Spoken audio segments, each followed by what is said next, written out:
اور حضرت سمیہ کو شہید کر دیا۔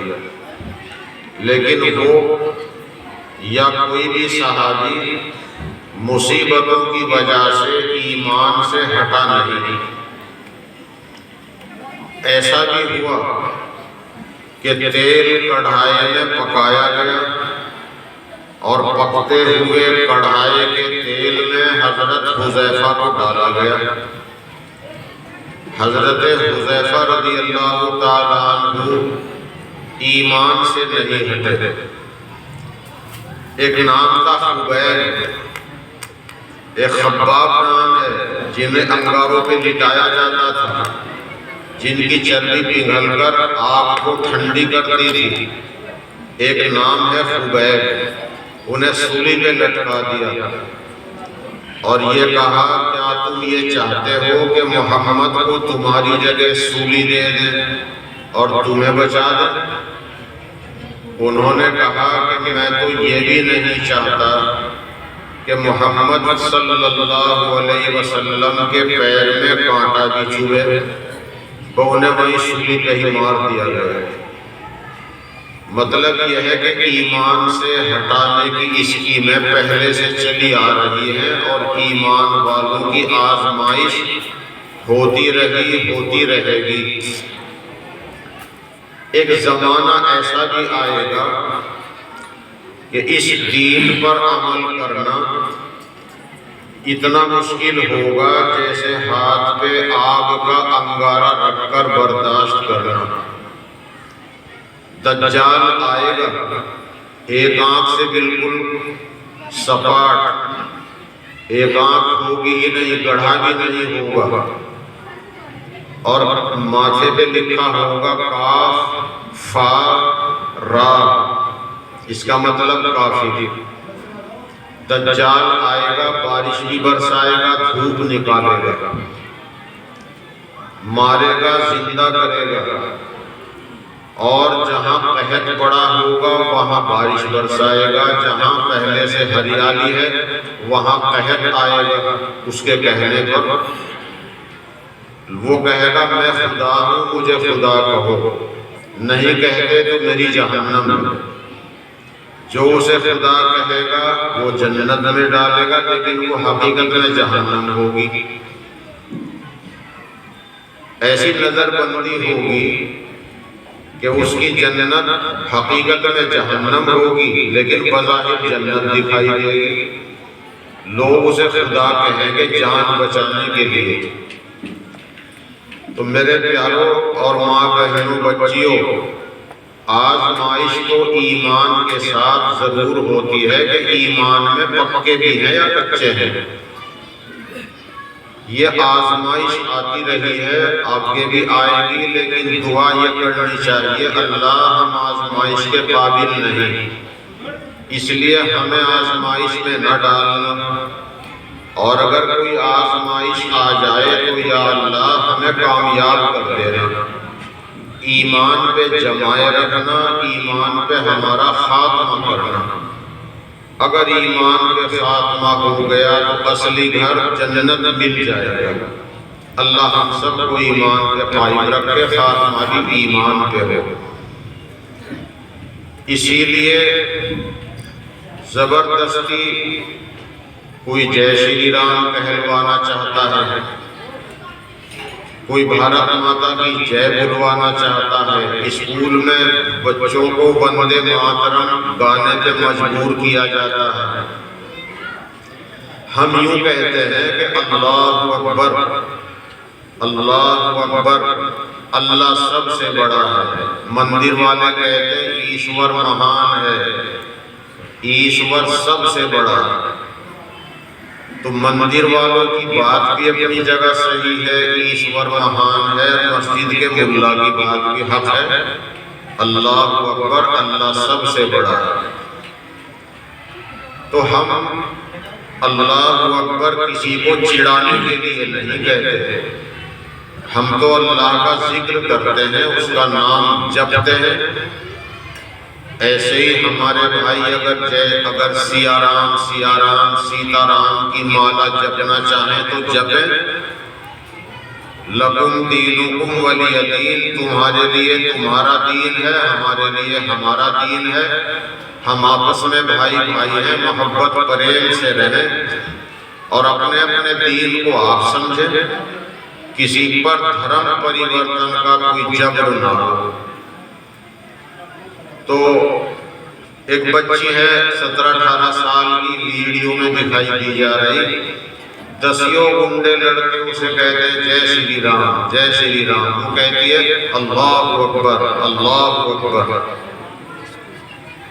تو اللہ نے اس کا ایمان بھی بچایا، جان بھی بچائی، عزت بھی بچائی۔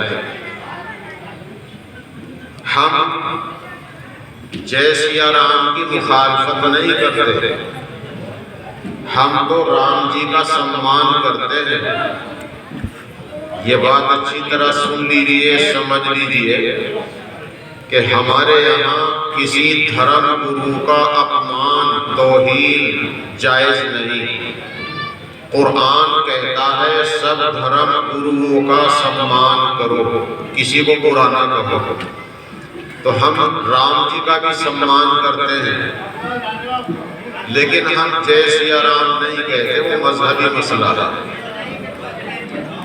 یہ بات مختصر آپ حضرات نے سمجھ لی۔ ہم جن گن من والا گیت گاتے ہیں، وہ ہمارا راشٹریہ گیت ہے۔ ہم بھارت زندہ باد کہتے ہیں، ہندوستان زندہ باد کہتے ہیں، لیکن ہم بھارت ماتا کی جے نہیں بولتے، وہ ہمارا مذہبی مسئلہ ہے۔ ہمارے بچے وندے ماترم نہیں گا سکتے، سپریم کورٹ نے بھی کسی کو مجبور نہیں کیا۔ تو کسی ٹیچر کا، استاد کا، ماسٹر کا، پرنسپل کا مسلم بچوں کو مجبور کرنا کہ تم وندے ماترم گاؤ، یہ سمویدھان کے خلاف ہے۔ ہاں، جن گن من والا گیت راشٹریہ گیت ہے، ہم گاتے ہیں۔ سارے جہاں سے اچھا ہندوستان ہمارا، ہم بلبلے ہیں اس کی یہ گلستاں ہمارا۔ مذہب نہیں سکھاتا آپس میں بیٹھ رکھنا، ہندی ہے ہم، وطن ہے ہندوستان ہمارا۔ یہ ہمارا اردو کا راشٹریہ گان ہے، ہم اسے گاتے ہیں اور جن گن من والا گیت بھی گاتے ہیں۔ یہ بات اس لیے کہہ رہا ہوں کہ نہ جانے کون کیا سمجھے اور کوئی آواز کو سن کر کچھ کا کچھ سمجھے۔ بس بات یہ ہے کہ ایمان اللہ کی سب سے بڑی نعمت ہے۔ آزمائش ضرور آئی ہے، پھر بھی آ سکتی ہے۔ اسلام اللہ کا پسندیدہ قانون ہے، اللہ کا پسندیدہ مذہب ہے، اور مذہب اسلام میں ہر چیز کا دستور، ہر چیز کا طور طریق لکھا ہوا ہے۔ اللہ نے زندگی گزارنے کے طور طریق اپنے نبی کے واسطے سے بتا دیے ہیں۔ اگر ہم انہیں چھوڑتے ہیں اور ہم لوگوں کے بنائے ہوئے طور طریق پر چلتے ہیں تو ہم خدا کے باغی ہو جائیں گے۔ اب آزمائش آئے گی، آزمائش آئے گی کہ خدا کے قانون کو فالو کرتے ہیں یا لوگوں کے بنائے ہوئے قانون کو اختیار کرتے ہیں۔ یہ آزمائش ہے۔ ابھی آپ سن رہے ہو کہ ہمارے پردیش میں 27 جنوری سے یکساں سول کوڈ لاگو ہو گیا۔ یہ یکساں سول کوڈ اصل تو کہنے کے لیے سامان ناگرک سنہتا قانون ہے، ایک پردیش ایک قانون۔ ایک پردیش میں بسنے والے سبھی انسانوں کے لیے ایک قانون، لیکن قانون کے اندر صاف لکھا گیا ہے کہ آدیواسی برادریاں، پہاڑوں پر جنگلوں میں بسنے والے لوگ جنہیں آدیواسی کہتے ہیں، وہ اس قانون کے تحت نہیں آئیں گے، وہ الگ رہیں گے۔ تو یہ سامان ناگرک سنہتا ہوا ہی نہیں۔ یکساں سول کوڈ تو تب ہوتا جب پردیش کے سارے بسنے والوں پہ لاگو ہوتا، وہ سب پہ لاگو کیا ہی نہیں ہے۔ وہ قانون کیا ہے اکثر آپ حضرات اس کو جان گئے، لیکن تھوڑا سا اس کا مذاکرہ ضروری ہے۔ اس میں ایک بات تو یہ ہے کہ کوئی شادی رجسٹریشن کے بغیر نہیں ہوگی، چاہے رجسٹریشن شادی کے دن کرو اور چاہے شادی کر کے 6 مہینے کے اندر کر لو، حاکم کے یہاں رجسٹریشن کرانا پڑے گا۔ اگر کوئی نہیں کرائے گا تو 25,000 کا جرمانہ، 6 مہینے کی جیل کی سزا۔ یہ سزا کا قانون اللہ کے قانون سے ٹکراتا ہے، کیونکہ شادی کا جو طریقہ اللہ کے قانون میں ہے اس میں یہ ضروری نہیں کہ وہ رجسٹریشن ہو۔ رجسٹریشن کرا لو، کوئی حرج نہیں، لیکن نہ کرانے پر سزا اللہ کے قانون میں نہیں، اللہ کے قانون کے خلاف ہے۔ دوسری بات یہ ہے کہ لڑکے کی عمر نکاح کے وقت 21 برس سے کم نہ ہو اور لڑکی کی عمر 18 سال سے کم نہ ہو۔ اگر اس کے خلاف کوئی کرے گا تو وہی 25,000 کا جرمانہ، 6 مہینے کی سزا، دونوں یا ایک سزا ملے گی۔ تو یہ بھی اللہ کے قانون سے ٹکرانے والا قانون ہے۔ اللہ کے قانون میں یہ ہے کہ بچہ نابالغ ہے، اس کا بھی نکاح ابا یا دادا کر سکتے ہیں۔ دودھ پیتے بچے کا بھی نکاح کر سکتے ہیں، ابا کر دیں گے، ابا نہیں تو دادا کر دیں گے، دادا نہیں تو بڑا بھائی ہے وہ وارث بنے گا، چچا بنے گا، تایا بنے گا۔ اور اگر بالغ ہے لڑکا لڑکی تو اس کی رضامندی، اس کی اجازت لینا ضروری ہے شریعت میں۔ بالغ کی مرضی کے خلاف نکاح نہیں ہوگا، لیکن ہمارے یکساں سول کوڈ والے قانون میں یہ ہے کہ 18 سال سے کم لڑکی کا نکاح اور لڑکے کا نکاح 21 سال سے کم میں نہیں کر سکتے۔ یہ بھی اللہ کے قانون سے ٹکرا گیا ہے۔ دوسری بات یہ ہے کہ طلاق کا اختیار اللہ کے قانون میں مرد کو ہے۔ یکساں سول کوڈ میں UCC میں طلاق کا حق عورت کو بھی دیا گیا ہے۔ عورت نہ چاہے تو طلاق نہیں ہوگی، مرد دیتا رہے، عورت منع کر دے، طلاق نہیں ہوئی۔ جبکہ اللہ کے قانون میں یہ ہے کہ مرد نے طلاق دی تو ہو گئی۔ میں اس پر انشاءاللہ تھوڑی سی بات اور کروں گا، کیونکہ ہم لوگوں نے اس سلسلے میں بڑی کوتاہیاں کر رکھی ہیں۔ تو طلاق کے سلسلے میں طلاق گھر پہ بیٹھ کے نہیں ہوگی، رجسٹریشن کے طرح حاکم کے یہاں جا کے ہوگی۔ لڑکی چاہے گی پوری کہے گی تو طلاق ہوگی، ورنہ نہیں۔ یہ بھی اللہ کے قانون سے ٹکرا گیا ہے۔ 3 طلاق نہیں ہوگی، اور 3 طلاق دے گا تو 3 سال کی سزا بھی ہوگی۔ یہ بھی اللہ کے قانون سے ٹکرانے والا ہے۔ اور لڑکا لڑکی ہندو جوڑا ہو یا مسلم جوڑا ہو، اگر مجسٹریٹ کے یہاں جا کر یوں کہہ دیں کہ ہم ایک ساتھ رہنا چاہتے ہیں، پھیرے نہیں پھریں گے، ہم مسلمان ہیں، نکاح نہیں کریں گے، ایک ساتھ رہنا چاہتے ہیں، مجسٹریٹ اجازت دے گا کہ یہ بالغ لڑکا بالغ لڑکی 21 سال 18 سال سے زیادہ کے ہیں، ان کا دھرم کچھ بھی ہو تو مجسٹریٹ جانے۔ لیکن UCC قانون میں یہ ہے کہ اگر وہ ساتھ رہنا چاہیں نکاح کے بغیر رہیں، مجسٹریٹ کا لکھا ہوا آدھار ان کے پاس ہوگا، اسی پر وہ ہوٹل میں کمرہ بھی لے سکتے ہیں، سفر بھی کر سکتے ہیں۔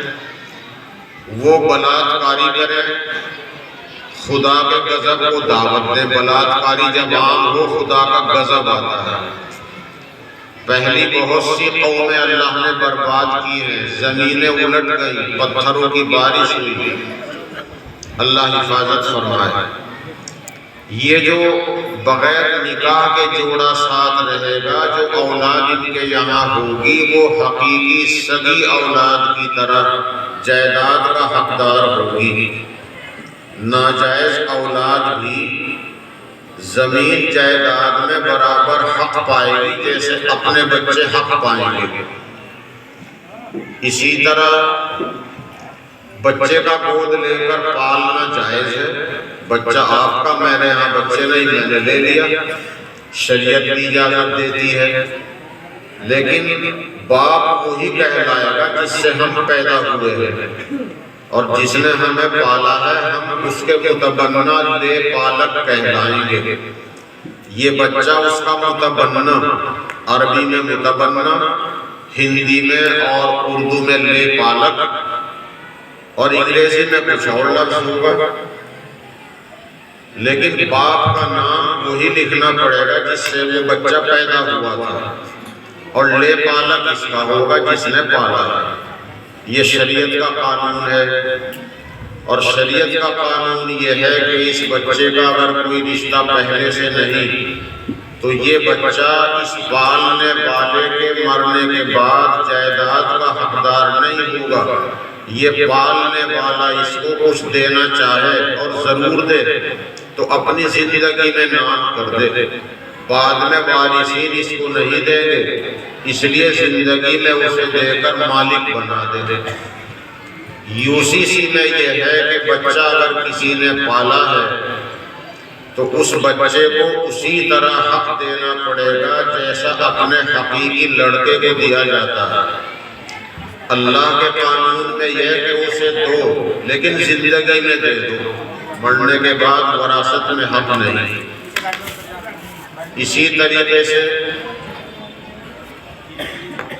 لڑکی جو غیر شادی شدہ ہے، کنواری ہے، وہ اپنے ابا کی، اپنی امی کی، دکان میں، بیٹھک میں، گھیر میں، مکان میں اپنے بھائی کے برابر حقدار ہوگی۔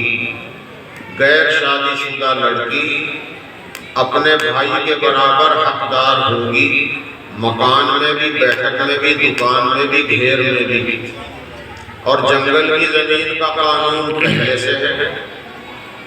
اللہ کے قانون میں بھی لڑکی کا حق ہے، بیوی کا حق ہے، ماں کا حق ہے، بہن کا بھی ہے، کبھی نہیں۔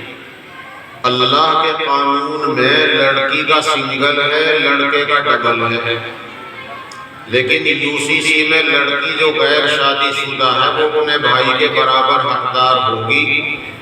اگر بہن کی سمجھ میں الٹی بات بیٹھ گئی اور اللہ کے قانون کے خلاف ہو گئی تو عدالت میں جائے گی اور بھائی سے لڑے گی۔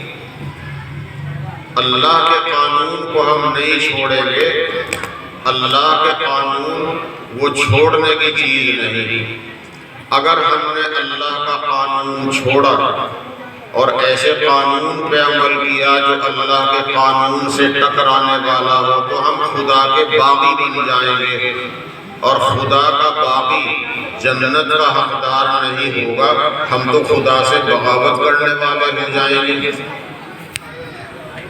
UCC 27 جنوری سے لاگو کر دیا گیا، لیکن ہمیں مسلمانوں کو منظور نہیں، لیکن ہم سرکار سے ٹکرائیں گے نہیں۔ ابھی کوئی دھرنا پردرشن نہیں، احتجاج نہیں، ملی تنظیمیں، مسلم پرسنل لا وغیرہ یہ عدالت کا دروازہ کھٹکھٹا رہی ہے۔ اللہ کرے کہ کامیاب ہوں، سنویدھان کے مطابق اللہ تعالیٰ جج صاحبان کے دلوں میں ڈالے اور سنویدھان کے مطابق فیصلہ ہو جائے، لیکن ہمیں سرکار سے ٹکرانا نہیں ہے۔ مگر اپنے بھائیوں بہنوں کو یہ جانکاری دینا ضروری ہے کہ یہ UCC کیا ہے اور خدا کے قانون سے کہاں کہاں ٹکرا رہا ہے۔ تو اس میں یہ کئی چیزیں ہیں۔ طلاق والا مسئلہ ہے کہ 3 طلاق نہیں ہوگی، حلالہ نہیں ہوگا، عدت نہیں ہوگی، حلالہ نہیں ہوگا، عدت نہیں ہوگی، یہ UCC میں ہے۔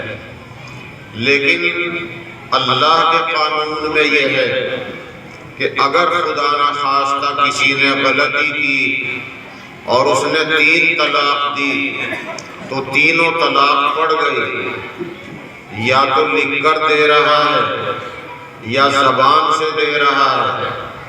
طلاق کا ادھیکار مرد کو دیا ہے۔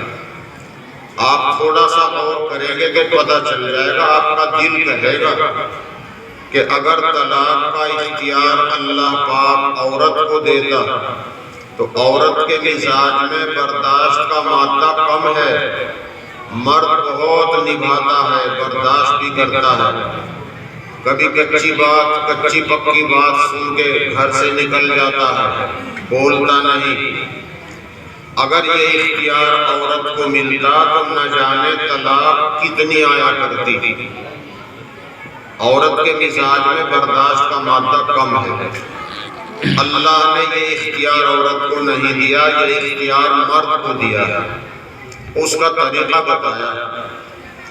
ہم اکثر لوگ اس کا طریقہ نہیں جانتے، غلطیاں کرتے ہیں۔ پہلی بات تو یہ ہے کہ طلاق بری چیز ہے۔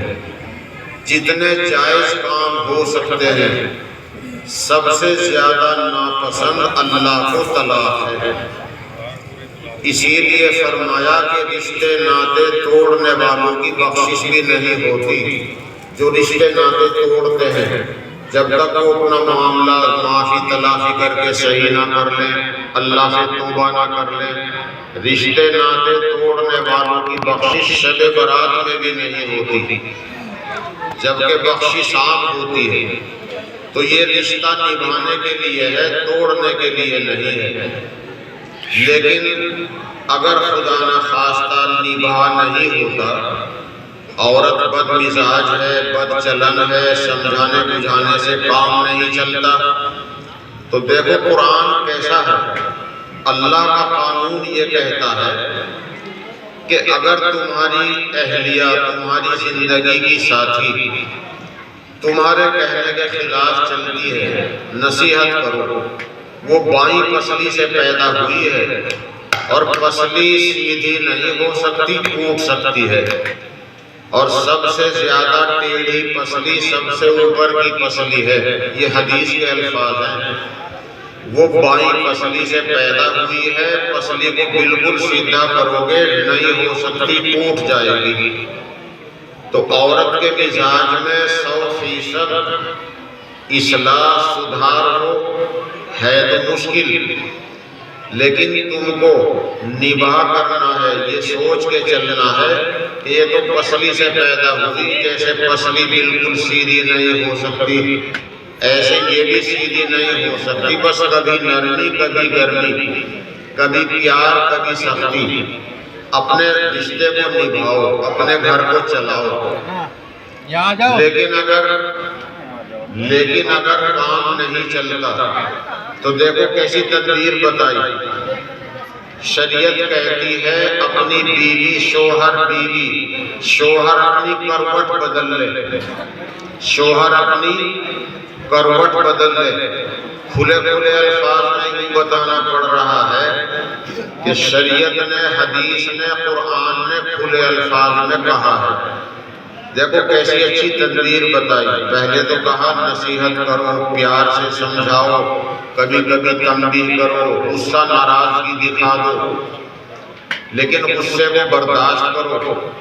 وہ آدمی پہلوان نہیں جو دوسرے پہلوان کو چت کر دے۔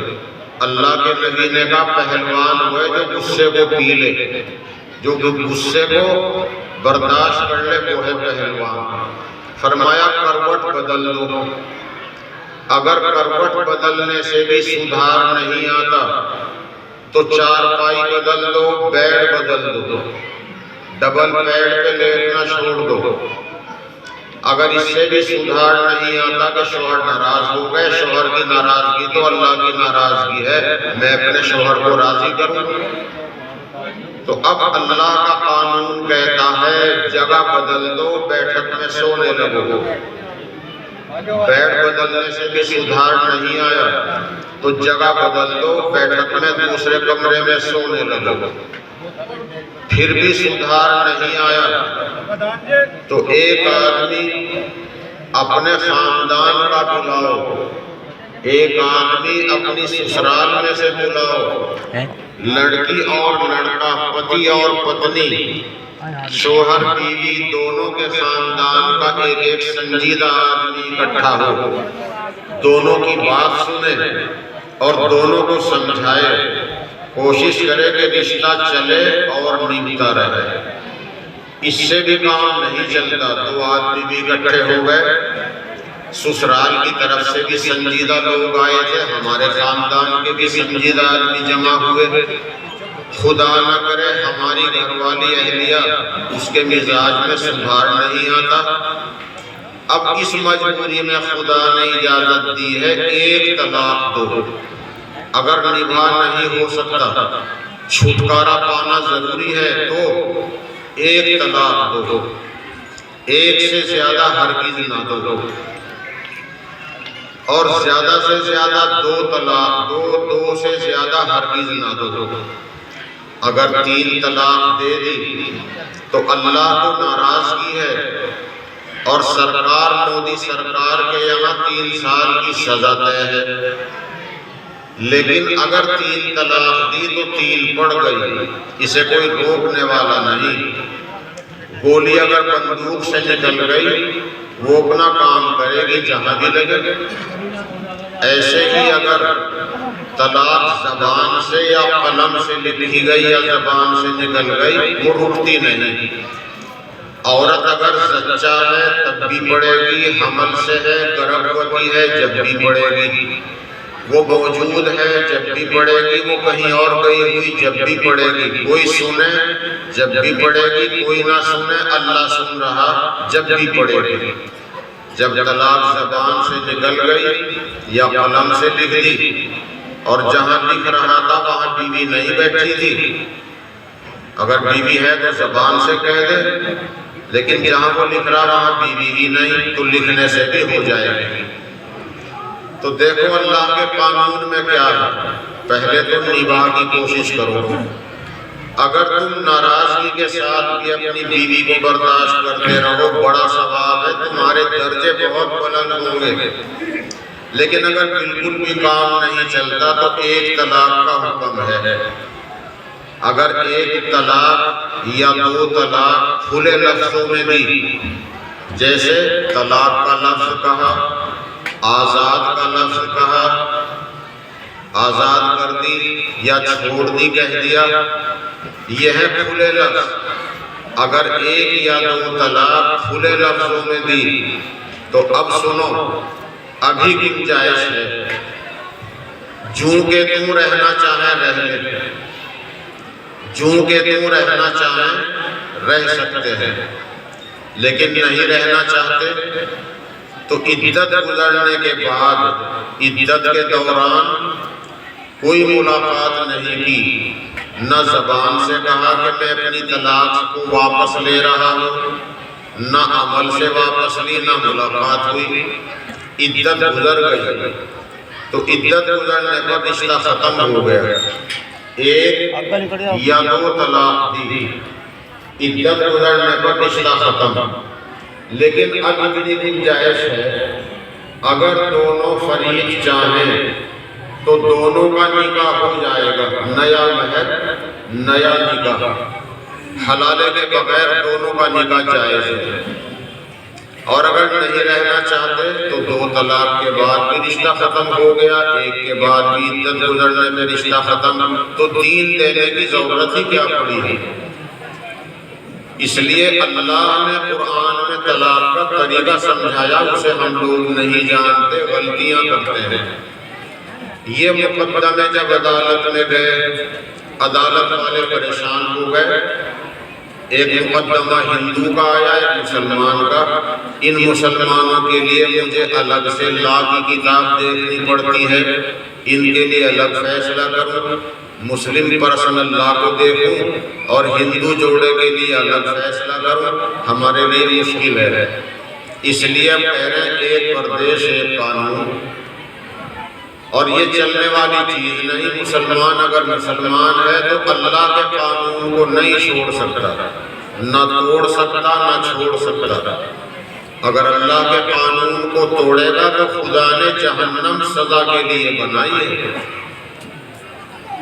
تو ایک طلاق اور دو طلاق کا حکم دیکھو، وکیل لوگ میرے سے زیادہ پڑھے لکھے ہیں اور انہیں لا کا مجھ سے زیادہ پتہ ہے، لیکن طلاق کے مسئلے میں وہ عالموں کے برابر نہیں جانتے، انہوں نے بھی لا پڑھا ہے۔ اب جب سے یہ 3 سال کی سزا آئی ہے کہ جو 3 طلاق دے گا 3 سال کی سزا، اس کا کیا نقصان ہے؟ 3 طلاق بھی دے دی اور اب انکار کر رہا تاکہ 3 سال جیل نہ جانا پڑ جائے، کہہ رہا میں نے تو 1 یا 2 دی ہے، یا میں نے تو دی ہی نہیں۔ اگر یوں کہہ کے بیوی کو ساتھ رکھ رہا تو حرام کاری ہے، حرام کاری کر رہا، نسل بھی حرام پیدا ہوگی، اور 3 سال اگر جیل جائے گا تو بیوی بچوں کا خرچہ کون دے گا؟ تو اب جب سے وکیل لوگ یوں کرتے ہیں کہ ایک طلاق نامہ لکھتے ہیں آج کی تاریخ میں 1 طلاق، پھر 1 مہینے کے بعد دوسرا طلاق نامہ لکھتے ہیں 2 ہو گئی، پھر تیسرے مہینے پہ تیسری لکھتے ہیں، اس طرح وہ جیل سے بچا لیتے ہیں۔ لیکن میں یہ کہتا ہوں شریعت کی روشنی میں اپنے بڑوں کی لکھی ہوئی بات بتانا چاہتا ہوں کہ اگر کبھی فیصلے میں پردھان جی، راؤ صاحب، آزاد جی، پردھان جی وغیرہ بیٹھے تو کبھی بھی 3 طلاق نہ لکھوائیں، بلکہ یا تو 2 یا 1 لکھوائیں، یا ایک لفظ ہے طلاق بائن، بے آ کا لٹھا چھوٹی نہ بائن، طلاق بائن لکھوا دیں۔ وہ شوہر لکھ دے یا کہہ دے میں نے طلاق بائن دے دی، اس سے رشتہ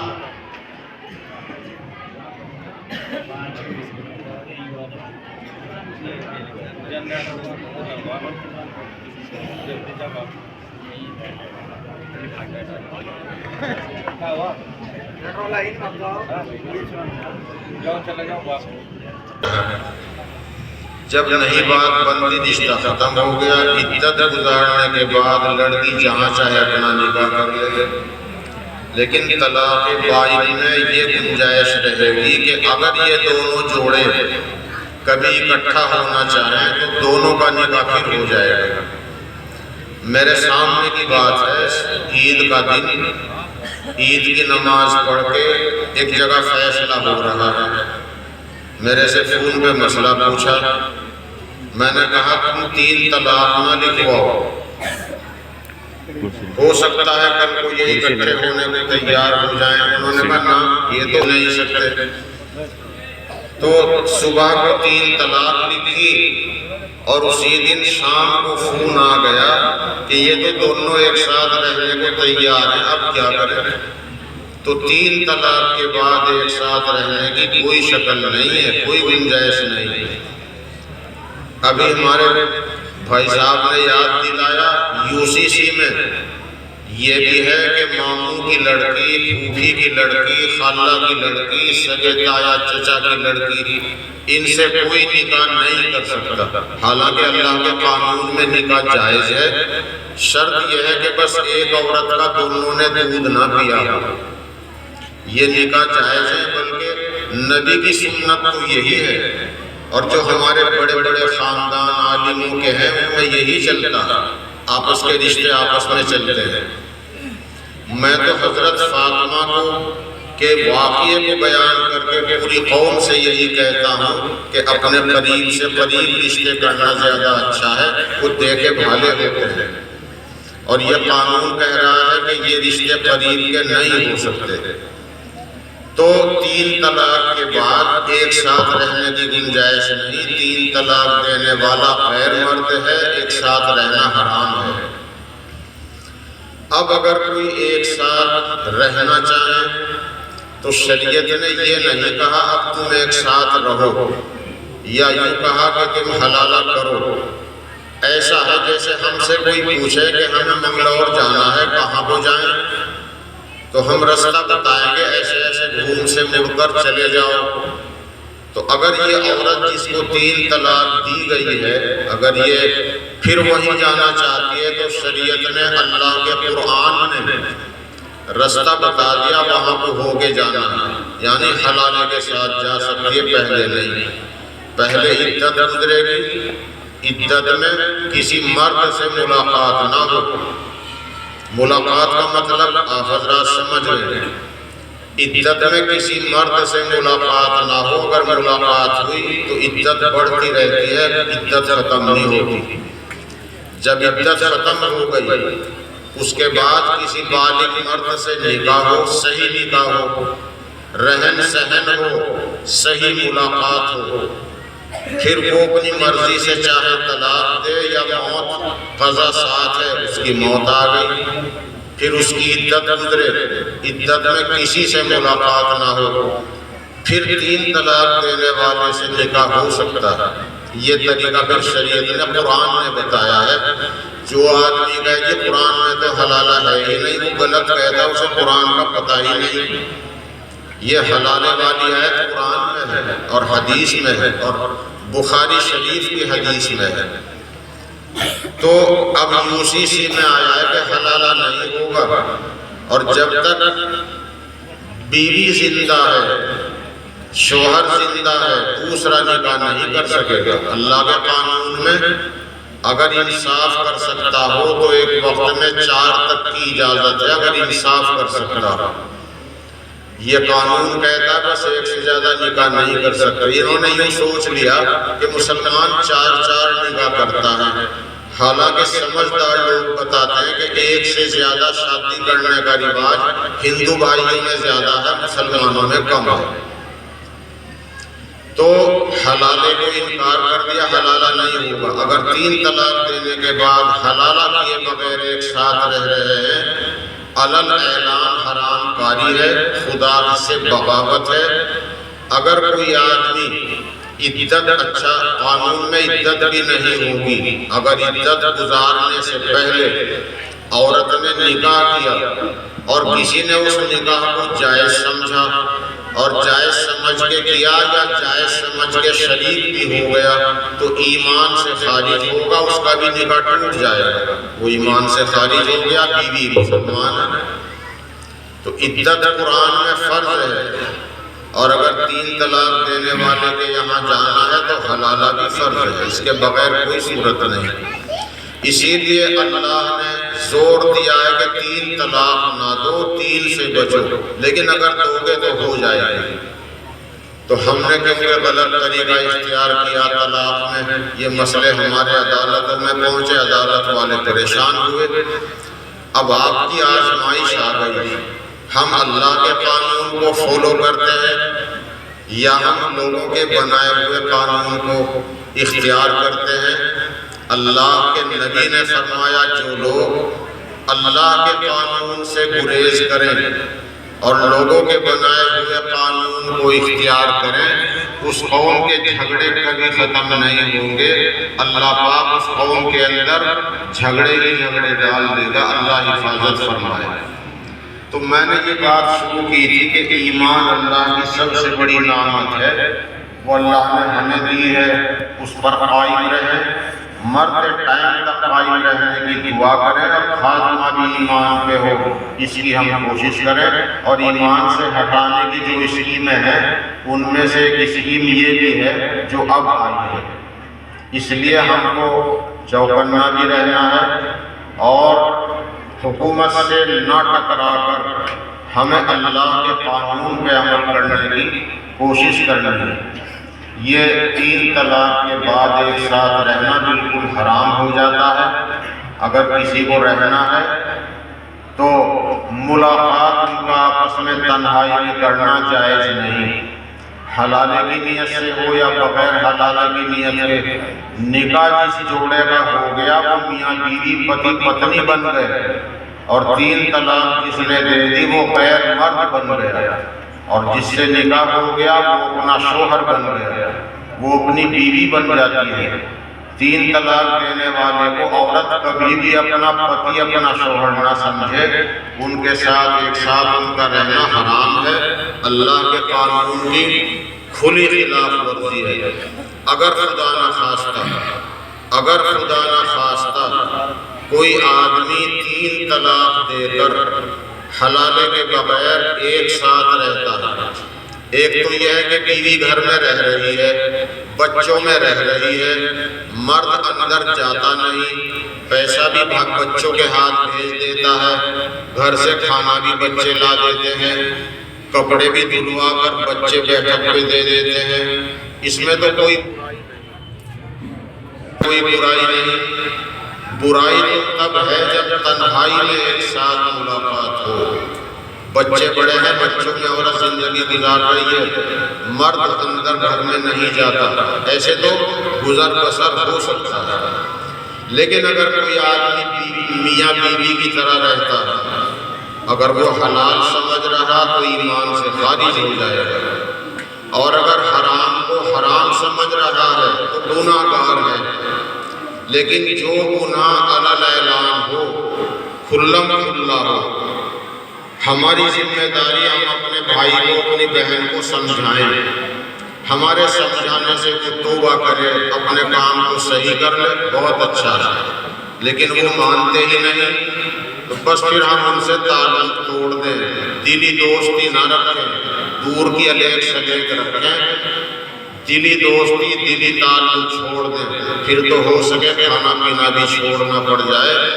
اس لیے ہمارے بھائی ہماری بہنیں اس کو ذہن میں رکھیں، اللہ تعالی ہم سب کو صحیح سنت و شریعت کا پابند بنائے۔ 20 فروری میں لنڈھورا مدرسے کا جلسہ ہے، آپ حضرات تشریف لائیں، مغرب سے پہلے آ جائیں تو بڑی خوشی ہوگی۔ نظام تاکہ ٹائم پہ شروع ہو، جلدی ختم ہو، کھانا کھا کے رات کو واپسی ہو جائے۔ اور کل کو یہاں قریب میں گھسی پورے میں ہے، جیسے گھسی پورے کے آپ کے یہاں آئے ہیں، ذمہ دار تو آ ہی گئے، اور بھی آئے ہوں گے، آپ حضرات بھی وہاں شریک ہوں۔ اللہ تعالیٰ اپنے کرم سے ہماری اس مجلس کو بھی قبول فرمائے۔ اور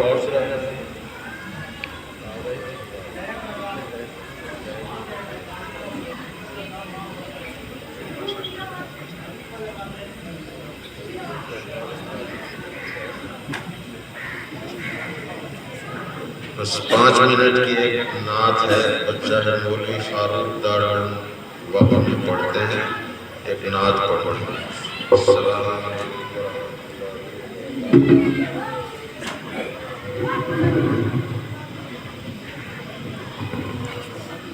السلام علیکم ورحمۃ اللہ۔ وہاں کی فقیری ہے رشک میری، وہیں پر بسر ہو میری زندگانی، وہاں کی فقیری ہے رشک میری، وہیں پر بسر ہو میری زندگانی۔ اے اللہ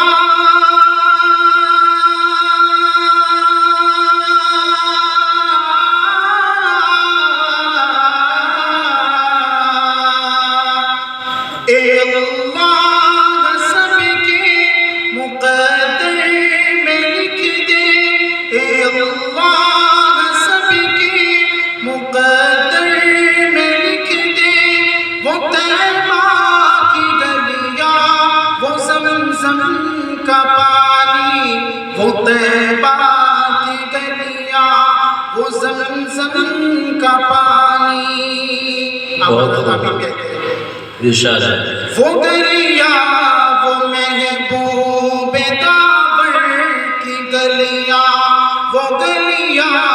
تو ساقی کوثر کی گلیاں، وہ گلیاں جہاں نور ہی نور ہر سو، ابھی تک ہے جن میں محمد کی خوشبو، ابھی تک کرم کی گھٹاؤں کے منظر، ابھی تک وہی رت ہے صدیوں پرانی، وہ طیبہ کی گلیاں، وہ زمزم کا پانی۔ اے اللہ سب کے مقدر میں لکھ دے، اے اللہ